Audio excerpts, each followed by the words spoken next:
साथियों, किस्मत मेरी मुट्ठी में नामक वीडियो में आपका एक बार फिर से स्वागत है। साथियों, पिछले वीडियो में मैंने आपको जो हथेली होती है इसमें जो पर्व होते हैं जुपिटर, सैटर्न, सन, इन तीनों के बारे में जानकारी दी थी। और ये जो है कनिष्ठिका उंगली के नीचे का भाग ये मरकरी का कहलाता है, बुध का क्षेत्र कहलाता है। इसके बारे में मैं आपको आज जानकारी देता हूँ। तो इसमें कौन से चिन्ह हों, उसका क्या मतलब होता है, और इसके अलावा उसका उभार किधर हो, उसका एपेक्स किधर हो, तो उसका क्या मतलब होता है। साथियों, एक बात मैं आपको बतला देता हूँ। जैसे किसी डॉक्टर के पास कोई मरीज़ जाता है और उस मरीज़ को अपना मर्ज पता नहीं होता है और उसकी दवा क्या होती है वो भी पता नहीं होता है। ठीक इसी प्रकार से जब कोई परेशान आदमी अपनी व्यवस्था से परेशान होकर के, अपने माहौल से परेशान होकर के, या किसी भी प्रकार की परेशानी लेकर के किसी पामिस्ट्री के पास जाता है या एस्ट्रोलॉजर्स के पास जाता है, तो वो बतलाता है कि उसके में क्या कमी है और उसको कैसे दूर किया जा सकता है। जैसे सपोज कीजिए, फॉर एग्जाम्पल मैं आपको बतलाता हूँ, ये मरकरी का क्षेत्र है और इस मरकरी के क्षेत्र पर कोई क्रॉस का निशान बना हुआ है। तो क्रॉस का निशान का मतलब ये होता है, मैंने आपको ब्लैक बोर्ड पर बतला रखा है, देख रखा है, लिखा रखा है कि ऐसा आदमी जिसके मरकरी क्षेत्र पर, बुध क्षेत्र पर क्रॉस का निशान होगा, वह आदमी चोरी करेगा और दगाबाज की उसकी प्रवृत्ति होगी। तो अगर उसको ये मालूम पड़ जाए कि मेरी प्रवृत्ति दगाबाजी की है और मैं चोर प्रकृति का हूँ, तो वह इस कमी को अपने से दूर कर सकता है। इसी प्रकार से जैसे मान लीजिए इसमें कोई स्टार बना हो तो वह विदेश यात्रा का योग होता है, जैसा कि इस ब्लैक बोर्ड पर लिखा हुआ है। तो विदेश में व्यापार वो कर सकता है और अपने देश में भी व्यापार कर सकता है। व्यापार उसका बहुत फलेगा स्टार होने पर। तो वो इन्वेस्ट कर सकता है अपने पैसे का बिना झिझक के। अगर उसको झिझक है, कोई उसको इस प्रकार की नॉलेज नहीं है कि और वो इस ऊहा-पोह में लगा हुआ है कि हमारा व्यापार फलेगा कि नहीं फलेगा, तो इस ऊहा-पोह को बचाने के लिए, उसको दूर करने के लिए पामिस्ट वाला बतलाता है कि बेझिझक होकर के आप इन्वेस्ट करिए और उसमें आपको फ़ायदा होगा। तो देखिए साथियों, मैंने मरकरी के बारे में आपको बतलाता हूँ। ये मरकरी का क्षेत्र होता है, जैसे कि आपको मैंने बतलाया, बुध की उंगली के नीचे का क्षेत्र होता है। बुध का क्षेत्र पर्वत का होता है। अगर मान लीजिए वह उभार उसका बाहर की तरफ निकला हो तो कैसा होता है, ऐसा आदमी कलह प्रिय होता है और अश्लील हरकतें करता है, उपहास करता होता है और फिजूल खर्ची करता है वह, और अविचारी होता है। उसके में विचार नाम की कोई चीज़ नहीं होती है, बिना विचार के ही वह काम करता रहता है। अगर इसका उभार बाहर की तरफ निकला हुआ है, हथेली के बाहर की तरफ, तो और उसमें अश्लीलता आ जाती है और उसमें कुविचार भी आ जाते हैं उसमें, और वह दूसरे की हंसी उड़ाता रहता है। उसको जो है कलह, लड़ाई झगड़ा आपस में बहुत अच्छा लगता है। और अगर मान लीजिए यही उभार सूर्य की तरफ हो, यानी कि इस क्षेत्र की तरफ, उंगली की तरफ हो, तो क्या होता है, ऐसा आदमी धन संचय करेगा, धन को इकट्ठा करेगा, फिजूल खर्च नहीं करेगा और वह विद्या बुद्धि का प्रसार भी करेगा, अपनी विद्या का भी प्रसार करेगा, जो कि उसमें बुद्धि अच्छी होती है। और अगर उभार ये अपनी जगह पर है, ना इधर है ना उधर है, ना ऊपर है ना नीचे है, तो कैसा होता है, वाचाल होता है, उसकी बुद्धि कुशाग्र बुद्धि होती है, वह बात करने का धनी होता है। वह कोई भी बात करेगा तो बड़े ही सोच समझ के करेगा, क्योंकि उसके में बुद्धि कुशाग्र होती है, यानी तीक्ष्ण बुद्धि होती है, अच्छी बुद्धि होती है उसकी।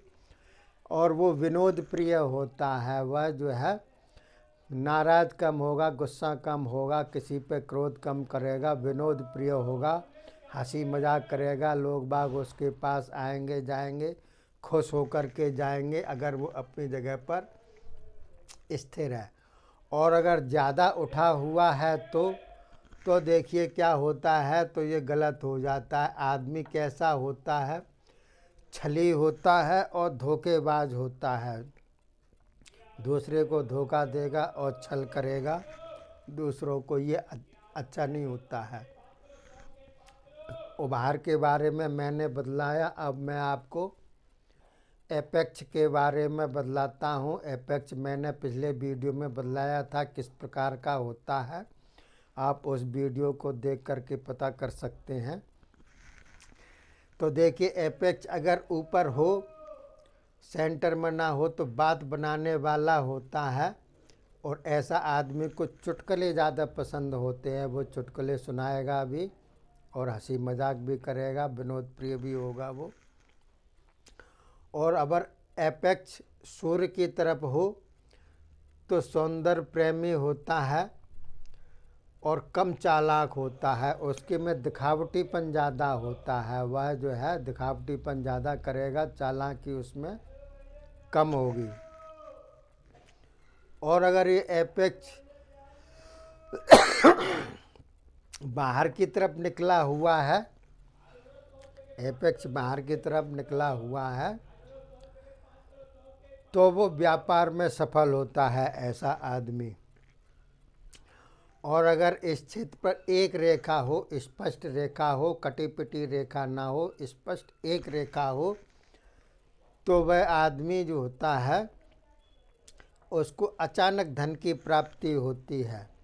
लॉटरी वगैरह से भी धन मिल सकता है, पड़ा हुआ ज़मीन पे वो भी धन मिल सकता है, गड़ा हुआ धन भी मिल सकता है, और माँ बाप का भी धन मिल सकता है, किसी भी प्रकार का बिना परिश्रम के उसको धन मिलता है।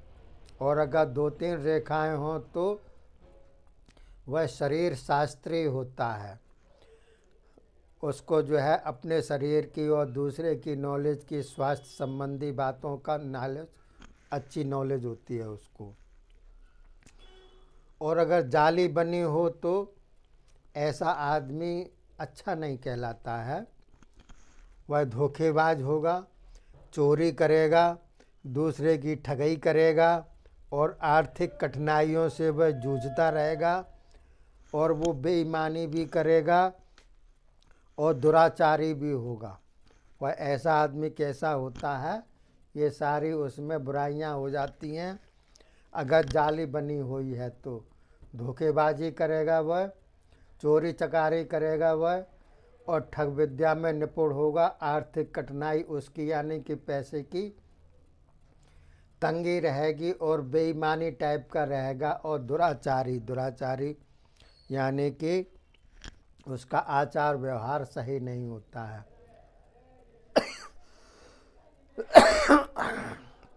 और ये स्टार का तो मैंने बदला ही दिया है, विदेश में व्यापार फैलेगा और देश में भी व्यापार फैलेगा और विदेश की यात्रा भी वह करेगा, पैसा उसके पास कमी नहीं रहेगी। क्रॉस होगा तो चोरी आदि की प्रवृत्ति रहेगी और दगाबाजी करेगा वो। और अगर धब्बा है तो, अगर उसके में तिल का निशान है या काला धब्बा है तो वह असफल व्यापारी कहलाता है। वह व्यापार में ज़्यादा पैसा खर्च ना करे, छोटा मोटा ही व्यापार में हाथ डाले या किसी की नौकरी करे, व्यापार उसको फलेगा नहीं। और अगर मान लीजिए चतुर्भुज हो, स्पष्ट बना हो चतुर्भुज, और कोई रेखा ना काट रही हो तो वह बहुत बढ़िया होता है, भविष्य को जानने वाला होता है, भविष्यवक्ता होता है वह। और अगर सर्कल बना है तो गलत होता है, सर्कल बना है तो उसकी अकाल मृत्यु होती है और पानी में डूबने की उसकी आशंका भी होती है। अगर सर्कल बना है तो पानी में डूबने की आशंका, अकाल मृत्यु। और अगर त्रिभुज बना है तो वह बहुत बढ़िया होता है, राजनीतिक सफलता प्राप्त करता है वह, और व्यापारी भी वह होता है। और अगर त्रिभुज स्पष्ट ना हो, कटा हो तो गलत होता है। ऐसा आदमी बचपना टाइप का होता है, असफल व्यापारी होता है और बच्चे जैसा उसका स्वभाव होता है और ज्वारी टंटारी वो होगा। तो देखिए साथियों, मैंने आपको बतलाया इस प्रकार की रेखाएं और चिन्ह के बारे में मैंने आपको बतलाया। मरकरी के बारे में अगला वीडियो में आपको बतलाऊंगा। इसके ठीक नीचे हर्षल का क्षेत्र होता है और उसके नीचे नेपच्यून का क्षेत्र होता है। इसके बारे में मैं आपको बतलाऊंगा अगले वीडियो में। तब तक अपने वीडियो देखिए और नॉलेज बढ़ाइए। जय हिंद, जय भारत।